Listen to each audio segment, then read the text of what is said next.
Ukraine युद्ध में Kim Jong की सीधी एंट्री होती दिख रही है। वहीं यूक्रेन और गाजा के बाद दुनिया लेबनान में तीसरा युद्ध शुरू होने के डर से सहमी हुई है। इजराइल ने ऐलान किया है कि वो लेबनान के खिलाफ जंग लड़ेगा, हिजबुल्लाह का दी एंड करेगा। इजराइल की सेना ने लेबनान के खिलाफ जमीन और आसमान और समंदर से विध्वंसक तैयारी की है। प्लान फाइनल हो चुका है। रात से हिजबुल्लाह के ठिकानों पर हमले हो रहे हैं।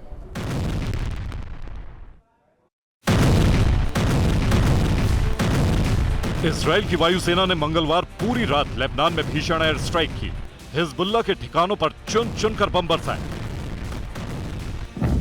तबाही ऐसी मची कि लेबनान के कई हिस्सों में धमाकों की गूंज साफ सुनाई दी। चीख पुकार की आवाजें कई तरफ से आईं।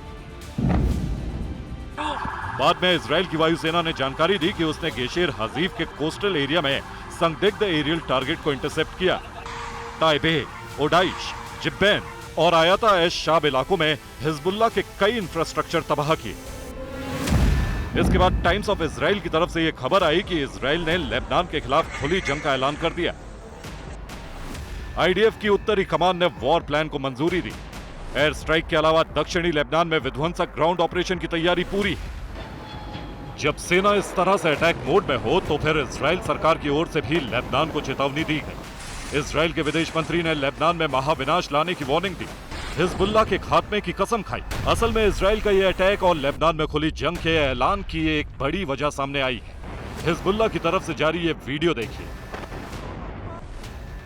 हिजबुल्लाह ने इजराइल को धमकी दी कि अगर उसने लेबनान को टारगेट करने की कोशिश की तो हिजबुल्लाह के ड्रोन इजराइल के हाइफा पोर्ट को तबाह कर देंगे, रॉकेट इंजन स्टोर और rocket engine underground testing tunnel को बर्बाद कर देंगे, एयर डिफेंस मिसाइल स्टोर और आयरन डोम को नष्ट कर देंगे, मिसाइल बनाने वाली फैक्ट्री और मिसाइल टेस्ट के लिए रडार को ध्वस्त कर देंगे।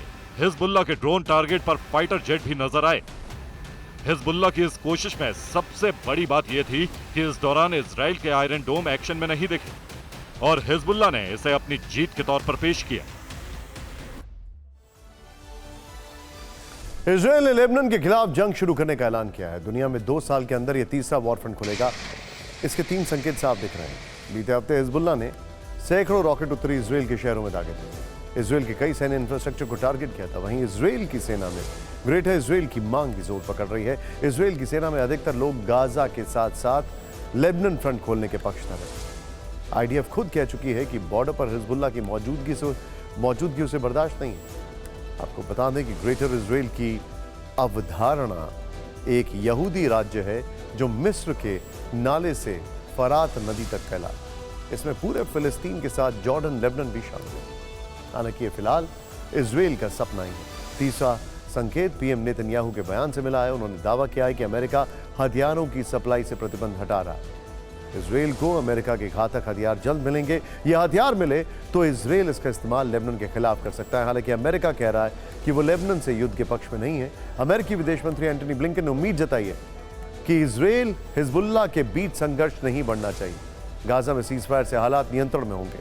लेकिन अमेरिका का इतिहास रहा है कि वो कहता कुछ है, करता कुछ है। खासकर युद्ध के मोर्चे पर वो यही चाहता है कि उसके हथियार बिकते रहें। और लेबनान फ्रंट खुला तो सबसे ज्यादा फायदा अमेरिका के हथियारों के मार्केट को ही होने वाला है।